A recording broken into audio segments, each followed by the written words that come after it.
भारतीय नागरिक सुरक्षा संहिता बाबेलो सीरीज विधिक पुस्तक प्रकाशनी। Question 2, inquiry investigation judicial proceeding victim. ये क्वेश्चन है, इसमें पहले ये समझ लेते हैं कि क्रिमिनल प्रोसीजर में, क्रिमिनल लॉ में इनकी एंट्री कहाँ होती है, क्या काम होते हैं इनके। सबसे पहले मान के चलते हैं कि बंदा है ए, अमन। ठीक है, अमन के साथ हो जाती है चोरी होगी तो इसने बीएनएस उठाई। ठीक है, बीएनएस उठाई, देखा भी किसी ने चोरी करी है तो उसको 3 साल से 5 साल तक की सजा दिलवा सकते हैं और फाइन लगवा सकते हैं उसके ऊपर। ठीक है, तो यहाँ एंट्री होगी बीएनएस की। अच्छा, उसके बाद बीएनएस की एंट्री होगी, यहाँ पे जाके उसने एफआईआर करवा दी। ठीक है, अपनी उठाई बीएनएसएस, एफआईआर करवा दी उसने। ठीक है, यहाँ से एफआईआर करवाने से पुलिस का काम शुरू हो गया। पुलिस के आगे इसने एफआईआर करवाई और एफआईआर करवाने से पुलिस का काम शुरू हो गया। पुलिस ने करी इन्वेस्टिगेशन। ये जो टाइम है इसको बोलते हैं इन्वेस्टिगेशन। इन्वेस्टिगेशन पुलिस करती है, ये याद रखना। ठीक है, इन्वेस्टिगेशन करी, इसने देखा भी कहाँ चोरी हुई, किस बंदे ने चोरी करी, उस जगह पे जाएंगे, देखेंगे, सबूत इकट्ठा करेंगे, जो भी है। तो ये सारी जो सिस्टम है इसको बोलते हैं इन्वेस्टिगेशन। और ये अपने इन्वेस्टिगेशन करके एक रिपोर्ट तैयार करते हैं, इसको क्या बोलते हैं, इसको बोलते हैं चार्जशीट। ठीक है, चार्जशीट तैयार करी इन्होंने, फिर ये चार्जशीट इन्होंने पेश कर दी मैजिस्ट्रेट के सामने, यानी कोर्ट में पेश कर दी। तो कोर्ट क्या करेगा, इसके ऊपर इंक्वायरी करेगा। कोर्ट इंक्वायरी करेगा, ये देखेगा जो ये पुलिस वाले फैक्ट उठा के लेके आए हैं, सबूत लेके आए हैं, विटनेस लेके आए हैं, ये ठीक भी है नहीं है, ऐसे ही तो नहीं उठा ले। तो ये करेगा इंक्वायरी करने के बाद इनको ठीक लगता है, हाँ भाई ठीक है, सच में चोरी हुई थी, सब कुछ ठीक है, तो ये यहाँ पे कर देंगे चार्ज फ्रेम। चार्ज फ्रेम का मतलब होगा कि पर्सन, मान के चलो कि चोरी किसने करी है, बी नाम के पर्सन ने करी है। ठीक है, तो चार्ज फ्रेम का मतलब ये होगा कि बी के ऊपर इल्जाम लगा देंगे कि हाँ तूने चोरी करी है, इसको बता देंगे तूने चोरी करी है, अब तू उस अकॉर्डिंग अपने वो लेके आई, सबूत लेके आई हो। तो चार्ज फ्रेम हो गया। चार्ज फ्रेम होने से ही जब तक इसका जजमेंट नहीं आ जाती, इसको बोलते हैं ट्रायल।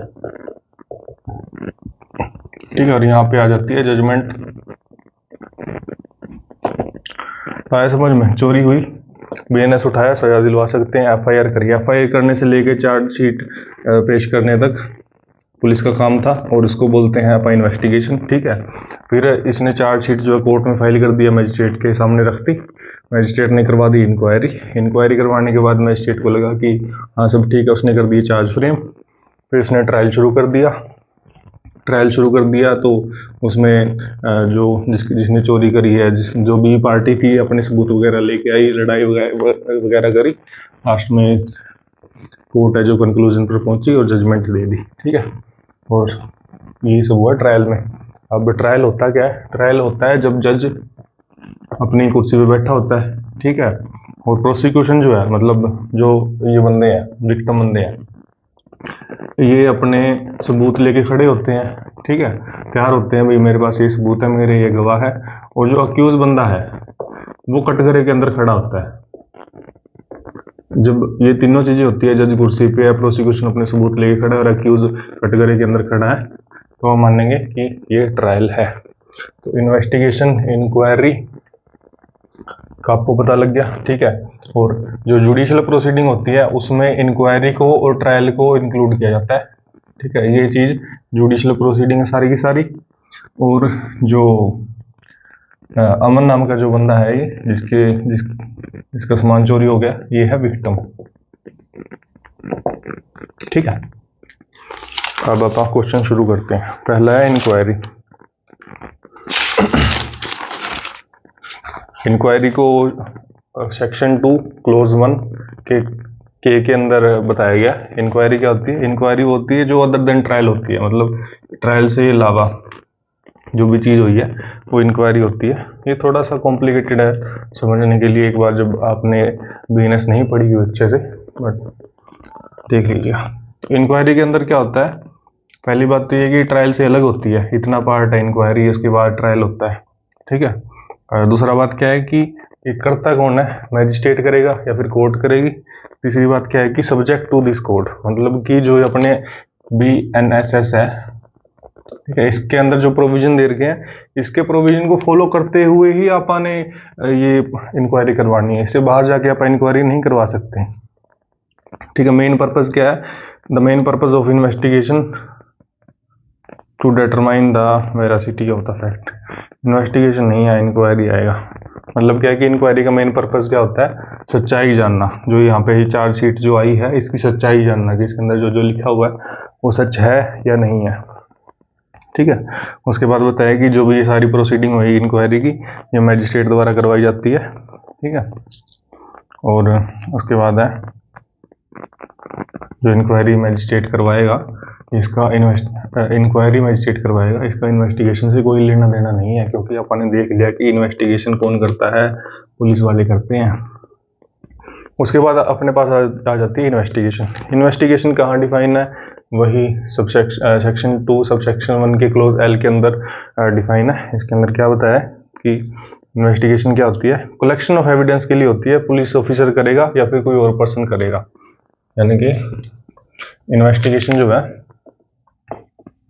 पुलिस ऑफिसर कर सकता है या फिर कोई और पर्सन, जिसको मैजिस्ट्रेट ने अथॉरिटी दे दी, भाई तू कर ले मेरे नाम पे जाके, इसके अमन के भाई को ही दे दी कि भाई जा तू कर ले, ठीक है। तो वो कोई भी कर सकता है, जरूरी नहीं है कि पुलिस ने ही करनी है तो ही वो इन्वेस्टिगेशन होगी, कोई भी पर्सन कर सकता है, बस मैजिस्ट्रेट से अथॉरिटी चाहिए होती है उसको।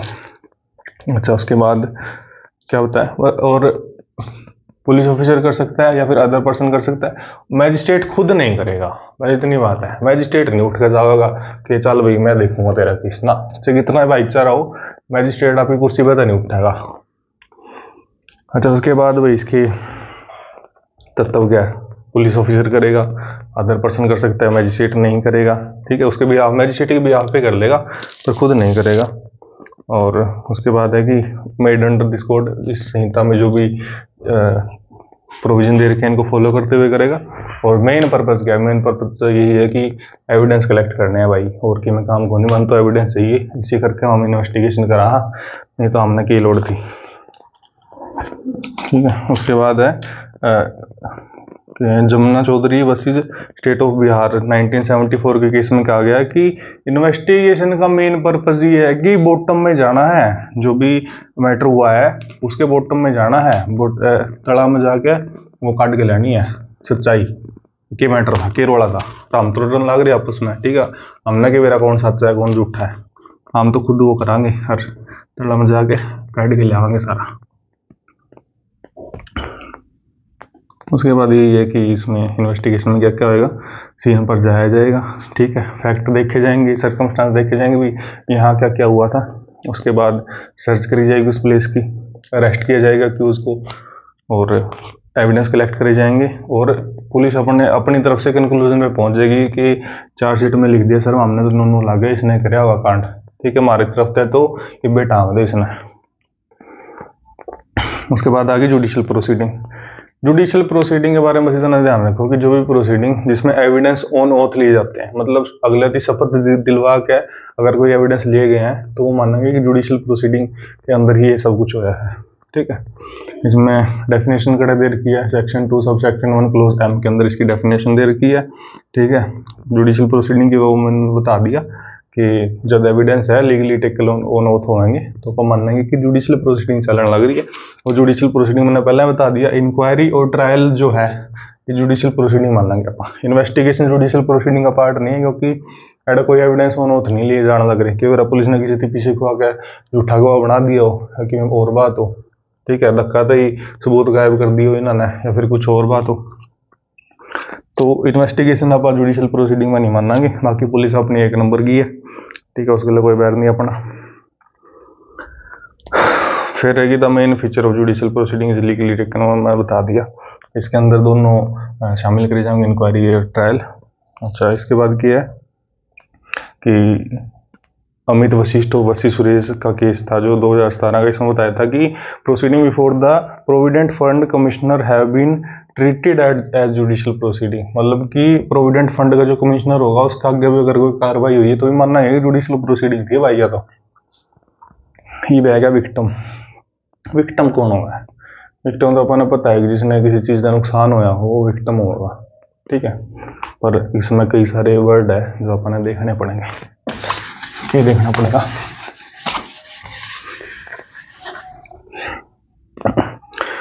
पहली बात तो इसकी डेफिनेशन कड़ा दे रखी है, section 2 sub section 1 close 9 Y के अंदर इसकी डेफिनेशन दे रखी है। विक्टिम कौन है? Victim means a person who suffer any loss और इंजरी, मतलब वो बंदा जिसने कोई नुकसान हुआ है या फिर जिसके कोई चोट पहुंची है, कुकर पहुंची है। एक्ट और ओमिशन, एक्ट और ओमिशन क्या कर रहा है? एक्ट और ओमिशन, ठीक है।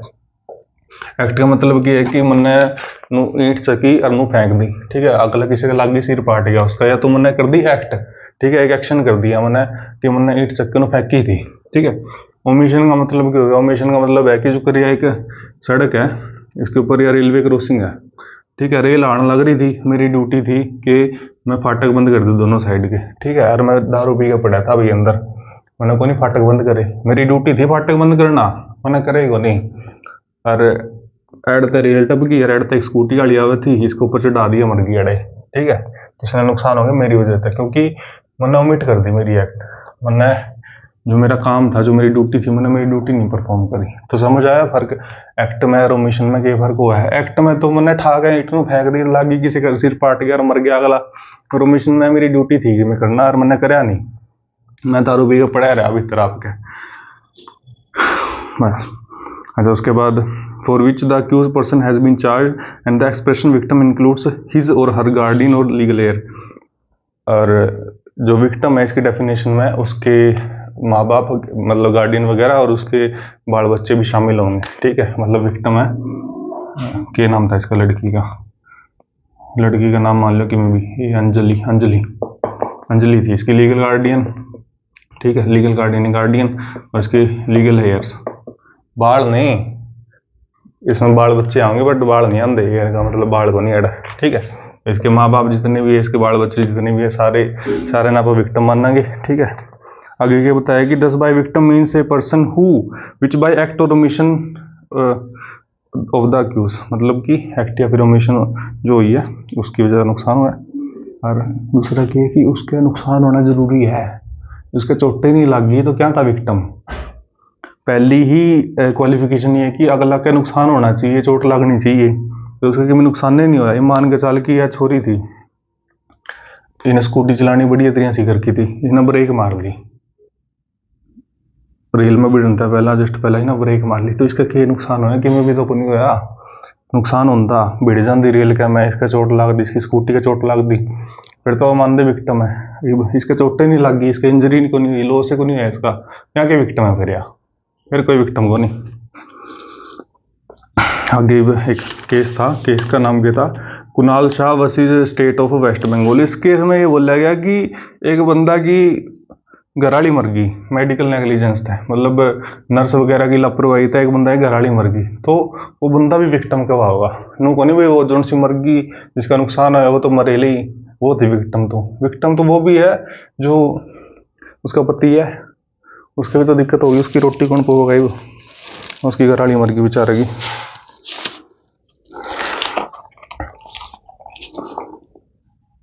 As stated by the above, the aggrieved person apart from the victim himself also includes custodian or legal representative। मतलब जो भी अंजलि नाम की छोरी थी, इसके कस्टोडियन मतलब किसी कस्टडी में रहा कर दी, या फिर इसके कोई लीगल रिप्रेजेंटेटिव है, वो भी विक्टिम को मानेंगे, ठीक है। एक मिनट मैं देख लूँ वीडियो चल रहा है कौन चल रहा है। इसे क्वेश्चन का दूसरा पार्ट ये था कि what is complaint and what are its essential elements और distinction between complaint and FIR. मतलब कि कंप्लेंट क्या हुआ है और इसके जरूरी तत्व क्या हुआ है, और इसमें और एफआईआर में फर्क क्या हुआ है। फर्क इनमें बाद में देखेंगे, पहले देख लेंगे कि कंप्लेंट हुआ है क्या। पहली बात देख रखी है, कंप्लेंट दे रखी है section 2 sub section 1 close H के अंदर, ठीक है। Complaint means any allegation made orally और इन राइटिंग। कंप्लेंट का मतलब ये है कि किसी के ऊपर इल्जाम लगाना, या तो बोल के या लिख के, या तो मैं बोल के कह दूं भाई इसने मेरा सिर फोड़ दिया, या फिर मैं लिख के दे दूं मजिस्ट्रेट ने कि सर इसने मेरा सिर फोड़ दिया, ठीक है, मजिस्ट्रेट से देना है। और with a view to his taking action under this code that some person whether known or unknown, has committed an offence but does not include a police report. मतलब कि मैजिस्ट्रेट थी, मैं क्यों बोलने लग रहा हूँ कि मेरा सिर्फ रिपोर्ट दिया, ताकि मैं ये चाहूँ कि सर आप इस संहिता के मद्देनजर आप कार्रवाई करो, ठीक है। और कार्रवाई किसके खिलाफ करनी है, जिसके खिलाफ करनी है उस पर्सन की मैं जान भी सकूँ हूँ और कि मेरा कोई अनजान पर्सन भी हो, और उसके अंदर आप FIR में शामिल नहीं करांगे, ठीक है। मतलब कंप्लेंट का मतलब क्या हुआ है कि ओरली दे दी, मतलब बोल के दे दी, या फिर राइटिंग में दे दी, किसकी दी है, मैजिस्ट्रेट थी, ठीक है। मैजिस्ट्रेट थी दी है, क्यों दी है, मैं बोलूँ मैजिस्ट्रेट थी कि फौजी फलाना बंदा था मेरे लिए नोनो काम कर गया हो, और आप कार्रवाई करो इसके ऊपर, कार्यवाही करवाने के पर्पज से दी है। उनको नहीं मैं इस बताना चाहूँ था कि सर मेरा जी खराब थी बताने का, मेरे गले के बनी ना, कार्रवाई करो जो दे हम आपके दो रहे, ठीक है। और या जो पर्सन जो है जिसने मेरा कोई नुकसान पहुँचाया है वो नॉन भी उसका है, ठीक है, या फिर अननोन भी उसका है, दोनों ही पर्सन उसका, दोनों ही बात है, ठीक है। और इसमें FIR शामिल नहीं करांगे, FIR शामिल नहीं करांगे, इसका क्या मतलब है, इसका मतलब ये है जब आप BNSS के अंदर आप सेक्शन 173 पढ़ांगे, सेक्शन 173 में लिख रखा है कि FIR दी जा सकता है, ठीक है। 173 के सब सेक्शन में FIR दे रखी है भाई, FIR को कर दिया करे, और उसके बाद पुलिस ऑफिसर नाट जाए भाई मैं तो कौन नहीं लिखता FIR तेरी, फिर आप SP दौरा जाया करा, ठीक है। SP दौरा जाओगे कंप्लेंट लेके कि आओ जी मेरे लिए बन गई पुलिस हाल तो नाटक की तामे कर लो कि मैं कर भाई, फिर SP ये करेगा, SP करेगा कि या तो खुद उसने मैटर ना देखेगा, या फिर किसी बंदा ने बोल देगा देखिए यार इसका क्या रोड़ा है, ठीक है। और ईब जे SP भी नाट गया, SP भी पीछे खा बैठा है या कि मैं और बात तो नाट गया, इसके ऊपर प्रेशर है किसी चीज का, फिर आप जाओगे सीधा कोर्ट में, मैजिस्ट्रेट का दौरा है, ठीक है। उसका दौरा जाके उसने कहेंगे कुकर देख लिया अपन ओरली, फिर राइटिंग में क्यों कुआंगे, कार्रवाई कर दो किस पे, वो जो अक्यूज पर्सन है वो मेरा नॉन भी उसका है, अननोन भी उसका है, और इसमें FIR इंक्लूड नहीं करांगे, तो ये आप समझ गए क्यों नहीं इंक्लूड करेंगे, क्योंकि जो इन्होंने लिखे दी होती है FIR, तो आप इसका दौरा के टिंटे लेट जाएंगे, आगे समझ में। इसके बाद कंप्लेंट मीन एनी एलिगेशन इधर अपन देख लिया, ठीक है। अगला भी अपन ने देख लिया कि इसके अंदर क्या लिख रखा है। अब इसमें एसेंशियल्स बता रखे हैं, एसेंशियल्स वो है, पहली बात क्या है कि फॉर्म की होगा, ओरल होगी या राइटिंग होगी, दूसरी बात मैजिस्ट्रेट के सामने होगी, तीसरी बात क्या है कि if in this a person accuse that मतलब ऐसा पर्सन के खिलाफ होगी जिन्हें कांड कराया हो ना कराया हो, अगर मैजिस्ट्रेट देखेगा आप तो ला देंगे इल्जाम, ठीक है, फंसा देंगे और अगला इंसान है आप पे देखे जाओ। फिर उसके बाद सच पर्सन में भी नॉन और अननोन जान, अपना जानकार भी उसका है, अनजान भी उसका है, ठीक है। जो मान लिया भाई रेल में जान लग रही थी गड्डियाँ, अपने चोरी होगी, ठीक है, चोरी होगी बेरा थोड़ी किसने करी है। अच्छा, तीसरा ये है कि पर्पज की है, मैजिस्ट्रेट तीनों कहना बाबू जी देख लो कर लो कार्रवाई। उसके बाद ये है कि कुकर कराएंगे कार्रवाई, जो BNSS के अंदर दे रखे हैं प्रोविजन उनकी फॉलो कर दे कार्रवाई होगी। और तीसरी बात क्या है, सातवीं बात क्या है कि FIR ना पे इंक्लूड नहीं कराएंगे, क्योंकि उन्होंने कर ही ली होती तो आप कंप्लेंट क्यों करते। तो इस तरह एक बात और समझ आओ कि कंप्लेंट कटे करी जाओ मैजिस्ट्रेट के सामने, जो आप पुलिस ना करके आओ कंप्लेंट नहीं होती, वो आम बोल चाल की भाषा में कह दे हाँ आप कंप्लेंट करे, बट वो कंप्लेंट नहीं होती, वो आप उन्होंने बस इंफॉर्मेशन दे के आया। और उसके बारे में आप ज़्यादा पढ़ना हो तो भाई सेक्शन 173 खोल लियो, 174 खोल लियो, ठीक है। अच्छा, ये इसके बाद आगे इनमें फ़र्क क्या है। पहला फ़र्क तो यही है कि जो कंप्लेंट है मैजिस्ट्रेट के सामने होगी और FIR जो है पुलिस के सामने होगी। दूसरा फ़र्क क्या है कि कंप्लेंट के ऊपर मैजिस्ट्रेट इन्वेस्टिगेशन करेगा और FIR पे पुलिस से इन्वेस्टिगेशन करेगी। तीसरा क्या है कि कंप्लेंट जो है, कंप्लेंट अपन ने मैजिस्ट्रेट से करी और या पुलिस ऑफिसर थी भेज क्या भाई देख के रोड़ा तेरे तन क्यों कौन लिखी FIR है, नौकरी कौन करने की तन है, ठीक है। तो कंप्लेंट जो है वो पुलिस ऑफिसर द्वारा भेजी जा सके, बट जो FIR जो है वो पुलिस द्वारा आई है, वो मैजिस्ट्रेट ने नहीं कह सकता बाबू जी आप देख लो मेरा थोड़ी तबीयत खराब है रात वाली उतरी को नहीं मेरी, वो नहीं कर सकते, ठीक है। लास्ट पॉइंट क्या है कि after investigation the on complaint magistrate take cognizance whereas investigation, इसमें चार्जशीट फाइल करी जावे। मतलब क्या है कि कंप्लेंट के ऊपर इन्वेस्टिगेशन करके मैजिस्ट्रेट है कॉग्निजेंस ले होगा, ठीक है। कॉग्निजेंस बताऊंगा क्या होया करे है, और जो FIR है, इसके ऊपर इन्वेस्टिगेशन करके पुलिस ऑफिसर चार्जशीट फाइल करेगा।